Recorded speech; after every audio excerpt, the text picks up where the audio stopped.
अस्सलाम वालेकुम, welcome back to my channel. आज हम पढ़ेंगे इंशाल्लाह grade number 6 third edition science fact file. David Kopec ने लिखी है ये किताब और हम इसका चैप्टर नंबर 4 कह रहे थे, ह्यूमन डाइजेस्टिव सिस्टम। हमने लार्ज इंटेस्टाइन स्मॉल इंटेस्टाइन को कवर कर लिया था और आज हमारे पास आखिरी 2 टॉपिक्स रह गए इंशाल्लाह। आज वो हम कवर करके ये चैप्टर कंप्लीट कर देंगे इंशाल्लाह। सो स्टार्ट करते हैं। पेज नंबर है 47। सो अपने पेज नंबर 47 बुक पे निकाल लीजिए। Okay, so first of all enzymes. What are enzymes? हमने स्मॉल इंटेस्टाइन के अंदर पढ़ा था, हमने अमाइलेज के बारे में पढ़ा था, हमने प्रोटीएज के बारे में पढ़ा था, हमने लाइपेज के बारे में पढ़ा था, हमने कार्बोहाइड्रेट्स के बारे में पढ़ा था। ये हमने बहुत सारे एंजाइम्स के बारे में पढ़ा था।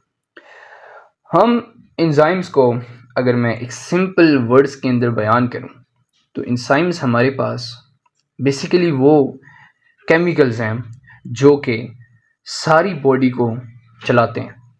यानी ये सिर्फ डाइजेशन के अंदर नहीं, बल्कि ये तकरीबन हमारे रेस्पिरेटरी सिस्टम, हमारा जो नर्वस सिस्टम है, हमारा रिप्रोडक्टिव सिस्टम है, हमारा एक्सक्रीशन सिस्टम है, हमारा जो हमारे बाकी सर्कुलेटरी सिस्टम्स हैं, इन सारों के अंदर जो एंजाइम्स का काम होता है वो बेसिकली लेबर का काम होता है। एक जो मज़दूर होता है वो बिल्डिंग को असल में खड़ा करने में मज़दूर काम करता है।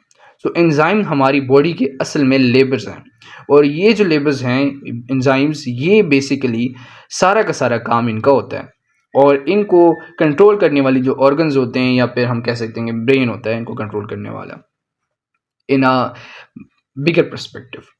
अब जो बॉडी के अंदर हमारे एंजाइम्स होते हैं इनको बियोलॉजी की ज़बान में बियोलॉजिकल कैटलिस्ट बोलते हैं। इनका मतलब क्या होता है?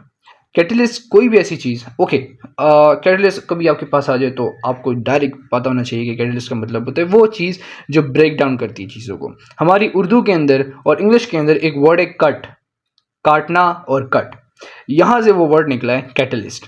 कैटलिस्ट वो चीज़ जो एक चीज़ को काट देती है और छोटे छोटे पीसेस में कर देती है। सो ये हमारे पास एंजाइम जो हैं वो बायोलॉजिकल कैटलिस्ट हैं जो कि चीज़ों को, बड़ी चीज़ों को छोटी चीज़ों के अंदर कन्वर्ट कर देते हैं, उनको काट देते हैं, उनको छोटे छोटे कर देते हैं और ये लार्ज फूड मॉलिक्यूल्स को ब्रेक डाउन करते हैं और उनको छोटे मॉलिक्यूल्स के अंदर ले आते हैं। सो जो हमारा स्मॉल इंटेस्टाइन था इसके अंदर आप लोगों ने बहुत सारे एंजाइम पढ़ लिए होंगे और सारे वही हैं, वही एंजाइम जो है ना आगे जाके हमारे इधर दिए हुए हैं। सो अमेलिस जैसे हो गया, मैंने आपको पिछली वीडियो के अंदर बताया था कि इसके एम से आपको पता चलना चाहिए कि भाई ये वो चीज़ है जो कि माउथ के अंदर अनडाइजेस्टेड फूड जो रह जाता है यानी स्टार्च जो रह जाता है उसको कन्वर्ट कर देते हैं इनटू माल्टोज और सिंपल शुगर्स के अंदर। तो यहाँ पे हमारा कार्बोहाइड्रेट्स है, यानी कार्बोहाइड्रेट्स की एग्जांपल में अमाइलेस आती है, यानी अमाइलेस और कार्बोहाइड्रेट्स एक ही चीज़ है। Carbohydrates on a bigger perspective है, एक बड़ी एक पूरे ग्रुप को बताया हुआ है और अमाइलेस उसका एक स्पेसिफिक एंजाइम का नाम है। तो यहाँ पर हमारे पास कार्बोहाइड्रेट्स, इसके अंदर मैं ज़्यादा डीप इस वजह से नहीं जाऊँगा क्योंकि हम इसके बारे में ऑलरेडी पढ़ चुके हैं। कार्बोहाइड्रेट्स होता है जो कि स्टार्च को कन्वर्ट कर देते हैं, प्रोटीएज वो होता है जो प्रोटीन्स को कन्वर्ट कर देता है। सो इसी तरह से जो लाइपेज होता है वो लिपिड्स को कन्वर्ट कर देता है। ओके, इसी तरह कर देते हैं। ओके, अब एंजाइम्स के बारे में इतना कोई ख़ास जो है हम नहीं जाएंगे। आप लोगों ने जस्ट एक इसका एक ओवरव्यू ले लेना है। एक जब आप पेपर में जाएं तो इसकी डेफिनेशन आपको याद होनी चाहिए। उसके बाद कुछ जो हमारी बुक के अंदर एंजाइम लिखे हुए हैं उनके बारे में पता होना चाहिए कि वो क्या चीज़ कहाँ पे कन्वर्ट करते हैं। सो ये आपका सारा एंजाइम का मतलब एंजाइम का टॉपिक ख़त्म हो जाएगा। बेसिक चीज़ है, अब आते हैं डाइजेस्टिव डिसऑर्डर्स के अंदर। ओके, डिसऑर्डर का आपको पता है कि डिसऑर्डर किसे कहते हैं? डिसऑर्डर वो चीज़ जो कि मैल फंक्शन होती है, आप कह सकते हैं कि जो भी चीज़ ऑर्डर में नहीं होती उसको हम डिसऑर्डर बोलते हैं। ये वो चीज़ जो बेतरतीब होती है, वो ऐसी चीज़ होती है जो कि इंग्लिश की टर्म्स में डिसऑर्डर उसको कहा जाएगा। और डाइजेस्टिव डिसऑर्डर का मतलब ये है कि हमारा जो डाइजेस्टिव सिस्टम है इसके अंदर अगर कोई चीज़ ख़राब हो जाए, कोई चीज़ अपने काम से हट जाए, अपने रास्ते से हट जाए, तो उस प्रोसेस को या उस चीज़ को हम या कह सकते हैं कि वो डाइजेस्टिव डिसऑर्डर है। बहुत सारे डाइजेस्टिव डिसऑर्डर हो सकते हैं, एक दो नहीं है। बुक के अंदर बहुत ही कम लिखे हुए हैं, आप लोग के लेवल के मुताबिक लिखे हुए हैं, लेकिन बहुत सारे डिसऑर्डर हो सकते हैं जिसमें से हम कुछ मेन पढ़ेंगे और ये वो डिसऑर्डर्स हैं जो आप लोगों ने कभी ना कभी ज़िंदगी में सुने होंगे। डायरिया। डायरिया असल में वो चीज़ है जो कि आम ज़बान में भी हम इसको इस्तेमाल करते हैं, और ये बेसिकली जो है कुछ फूड्स या मेडिसिन्स की वजह से जब हम उनको खा लेते हैं, बेसिकली जब हम स्ट्रीट फूड खाते हैं या बाहर का खाना खाते हैं, तो उस क्योंकि वो अनहाइजीनिक होता है, तो जिसकी वजह से हमारे क्योंकि वो जो जो स्ट्रीट फूड होता है बेसिकली वो थोड़ा सा अनहाइजीनिक होता है, जिसकी वजह से जो जर्म्स होते हैं वो हमारी बॉडी के अंदर आ जाते हैं और वो डाइजेस्टिव सिस्टम को थोड़ा सा डिसऑर्डर कर देते हैं। और ये जो है इसका जो सिम्पटम है, यानी पता कैसे चलेगा, वो इस तरह पता चलेगा कि जो फेसेस होंगे वो सेमी सॉलिड की बजाय वो बहुत ज़्यादा लूज़ हो जाएंगे, और लूज़ से मुराद है कि उनकी टाइमिंग नहीं होगी। जैसे फेजेस की बाकायदा टाइमिंग होती है, उसकी टाइमिंग नहीं होगी, वो रेगुलर बेसिस की बजाय इरेगुलर जो है ना वे में आएंगे, और इसके अलावा ये वाटरी हो जाएंगी, यानी ये लिक्विड फॉर्म में होंगे, फेसेस हमारी लिक्विड फॉर्म में होंगे, जिससे हमें पता चल जाएगा कि now the person is having diarrhoea. So ये इसके अंदर जो है हम फिर इसको ख़त्म करने की कुछ मेडिसिन्स खाते हैं, और प्लेंटी ऑफ वाटर हमें इनटेक करना होता है, क्योंकि पानी जितना ज़्यादा पिएंगे उतना ज़्यादा हमारा जो टॉक्सिटी भरी हुई है, हमारे जो भी डाइजेस्टिव सिस्टम के अंदर आ चुके हैं, जो जम्स आ चुके हैं, वो ख़त्म हो जाएंगे। ओके, कंस्टिपेशन के अंदर आते हैं। अब डायरिया और constipation they are both contrary to each other. एक जगह पर हम बहुत ज़्यादा लूज़ जा रहे थे, कह रहे थे कि भाई जो फेसेस हैं वो भी इरेगुलर होते हैं, वो आराम से जो है ना जल्दी जल्दी जा रहे होते हैं, और इसके अलावा वो वाटरी होते हैं, यानी वो लिक्विड फॉर्म में होते हैं। लेकिन जो कंस्टिपेशन होती है वो बिल्कुल ऑपोजिट है।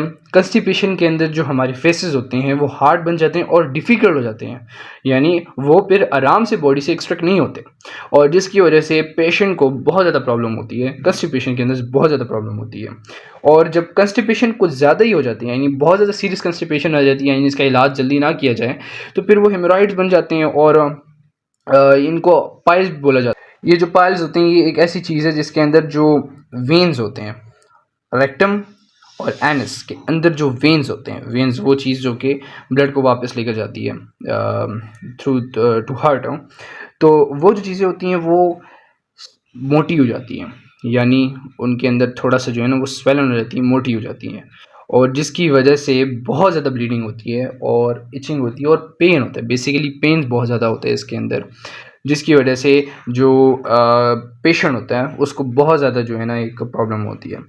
तो इसके अंदर ख़त्म करने के लिए प्लेंटी ऑफ एक्सरसाइज करनी चाहिए। हाँ, प्लेंटी ऑफ बिल्कुल एक्सरसाइज करनी चाहिए, क्योंकि कंस्टिपेशन और जो डाइजेस्टिव सिस्टम की जितनी भी हमारे पास डिसीज़ेज़ हैं, ज़्यादातर जो डिसीज़ेज़ हैं ना उनके अंदर यही चीज़ है कि भाई वो एक्सरसाइज नहीं करते, खाना खाने के बाद डायरेक्ट जो है बैठ जाते हैं या लेट जाते हैं, तो जिसकी वजह से डाइजेस्टिव सिस्टम के अंदर बहुत ज़्यादा प्रॉब्लम्स आती हैं। सो उनको ख़त्म करने के लिए you should do regular exercise. आप लोगों ने खेलना है, और ये सिर्फ और सिर्फ आप लोग के लिए नहीं बल्कि ये पूरी फैमिली के लिए है, और हर इंसान के लिए है कि ये करे ये काम, क्योंकि ये एक बहुत ही इंपॉर्टेंट चीज़ है और ये पार्ट ऑफ आवर लाइफ है, तो हमें करनी चाहिए, लाजमन करनी चाहिए कि पानी आप लोगों को लाजमन ज़्यादा पीना चाहिए। और इसके अलावा जो बाहर का खाना है वो कम से कम खाना चाहिए, और घर का खाना सबसे ज़्यादा खाना चाहिए, क्योंकि घर का खाना सबसे इम्पॉर्टेंट होता है और वो बहुत ज़्यादा अच्छा होता है एज़ कम्पेयर टू बाहर का खाना। Okay, indigestion. अब इनडाइजेशन जो है, नाम से आप वाकिफ़ हो गए होंगे, एक होता है डाइजेशन, एक इनडाइजेशन। इनडाइजेशन का मतलब ये है कि कुछ ऐसे जगह होती हैं, कुछ डाइजेस्टिव सिस्टम के अंदर कुछ ऐसे पार्ट्स बन जाते हैं, कुछ ऐसे स्पेसिफिक पार्ट्स होते हैं जो कि पार्ट्स बन नहीं जाते, बल्कि वो स्पेसिफिक पार्ट्स होते हैं जिसके अंदर डाइजेशन जो है ना काम नहीं करती, यानी वो पूरी तरह से अपना 100% नहीं दे पाते, जिसकी वजह से इनडाइजेशन हो जाती है। और इसके अलावा ये कुछ सेवरल इंटेस्टाइनल प्रॉब्लम्स को भी जो है ना डिस्क्राइब करता है, और ये इस सेम टाइम पे आकर कर सकते हैं। इसके अंदर टमी एच वगैरह होता है, बर्निंग सेंसेशन होती है, feeling अनकम्फर्टेबिलिटी fall after eating. Indigestion जो है वो एक जनरल टर्म है जो कि इंटेस्टाइनल प्रॉब्लम्स को जो है ना कवर करती हैं, यानी जो स्मॉल इंटेस्टाइन हो गए, लार्ज इंटेस्टाइन हो गए, इसके अंदर थोड़े बहुत प्रॉब्लम आ जाते हैं, यानी वो अच्छी तरह से डाइजेस्ट नहीं कर पाते, चीज़ों को 100% अपना नहीं दे पाते, जिसकी वजह से इनडाइजेशन का प्रॉब्लम आ जाता है। और ये भी जो है एक्सरसाइज ना करने की वजह से, पानी ज़्यादा ना पीने की वजह से, अनहाइजीनिक फूड खाने की वजह से होता है, और इसको ख़त्म करने के लिए भी हमने यही सारी चीज़ें करनी है, पानी पीना है, एक्सरसाइज करनी है, और एक बैलेंस डाइट रखनी है। Okay, So, appendicitis is an inflammation of the appendix which causes vomiting, constipation, diarrhea and loss of appetite. अब इसके अंदर अपेंडिसाइटिस एक ऐसी चीज़ है जिसके अंदर कंस्टिपेशन भी आ जाती है, डायरिया भी आ जाता है।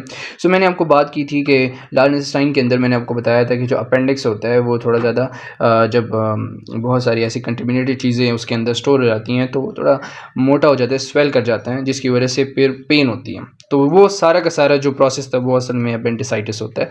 और इसके अंदर फिर जब वो स्वेल कर जाता है तो फिर उसके अंदर वॉमिटिंग भी हो जाती है, कंस्टिपेशन, डायरिया, जितनी भी जो डिसऑर्डर्स हैं वो ज़्यादा से ज़्यादा इसके अंदर आ जाते हैं। यानी एक साथ आपको वॉमिटिंग भी होगी, कंस्टिपेशन भी होगा, डायरिया भी होगा। और लॉस ऑफ एपेटाइट का मतलब ये होता है कि बंदे को भूख नहीं लगती। बेसिकली आप लोग के लेवल पे लॉस ऑफ एपेटाइट का मतलब ये है कि बंदे को भूख नहीं लगती। तो पेशेंट जब लॉस ऑफ एपेटाइट होगा, डायरिया होगा, कंस्टिपेशन होगा, वॉमिटिंग होगी तो फिर उसको बहुत ज़्यादा तकलीफ होगी, जिसकी वजह से डॉक्टर्स ये करते हैं कि सर्जरी की थ्रू इसको रिमूव करवा देते हैं। क्योंकि अगर इसको रिमूव ना किया जाए तो वो फट सकता है, और अगर वो फट जाए तो फिर बहुत ज़्यादा प्रॉब्लम हो जाएगी बॉडी के अंदर। यू कैन इमेजिन कि अगर वो फट गया तो बॉडी के अंदर क्या क्या हो सकता है। ओके, सो क्रोन्स डिसीज़ में आते हैं कि ये हमारे पास एक ऐसी डिसीज़ है जो कि लॉन्ग लास्टिंग है, क्रोनिक डिसीज़ है और लॉन्ग लास्टिंग है। यानी ये एक शॉर्ट मुद्दत के लिए नहीं है, एक शॉर्ट टर्म नहीं है, बल्कि ये लॉन्ग टर्म डिसीज़ है। और इसके अंदर होता कुछ यूँ है कि जो हमारा एलिमेंट्री कैनाल होता है, एलिमेंट्री कैनाल के अंदर इन्फ्लेमेशन जाती है और इसके अंदर इरिटेशन जाती है। जब एलिमेंट्री कैनाल के अंदर इन्फ्लेमेशन होगी, देयर विल बी इरिटेशन। सो ज़ाहिर बात है इसमें से पेशेंट की हालत ख़राब हो जाएगी। सो इसके अंदर जो बेसिक चीज़ है, यानी इसको पता करने के लिए ये है या नहीं है, तो इसके सिम्पटम्स ये हैं कि एक तो उसको डायरिया होगा, एक क्रैम्पिंग होगी। क्रैम्पिंग का मतलब कि हम एक नॉर्मल अंदाज में अगर कहें उर्दू के अंदर तो गुड़गुड़ होगी पेट के अंदर, तो क्रैम्पिंग उसको कहते हैं। और एब्डोमेन के अंदर यानी पेट के अंदर बहुत ज़्यादा पेन होगा। और इसके अलावा जो एक मेजर इसका सिम्पटम है वो ये है कि हमारा जो वेट होगा, पेशेंट का जो वेट होता है वो लॉस कर जाता है, यानी उसका वेट कम हो जाता है। सो ये है क्रोन्स डिसीज़ के सिम्पटम्स। हाउएवर बुक के अंदर लाइन लिखी हुई है कि डॉक्टर्स अभी तक उनको नहीं पता चला कि बेसिक इसका कॉज क्या है, ये बैक्टीरिया की वजह से होता है, किस चीज़ की वजह से होता है, तो अभी तक डॉक्टर्स को इसके बारे में नहीं पता चला। Now comes toward cancer. एक कैंसर एक असल में बेसिकली कैंसर जो भी हो, चाहे वो जो भी बॉडी के अंदर कैंसर हो, बेसिकली उसका मतलब ये होता है कि अगर एक जगह पर 10 सेल्स हैं तो वो 10 सेल्स जो हैं बार बार रिप्रोड्यूस होते हैं, रेप्लिकेट कर जाते हैं और वो करते करते एक बहुत बड़ी तादाद बनाते हैं। जो अनवांटेड सेल्स होते हैं वो ग्रो कर जाते हैं, और जब वो अनवांटेड सेल ग्रो कर जाते हैं तो वो एक लंप या ट्यूमर बना देते हैं।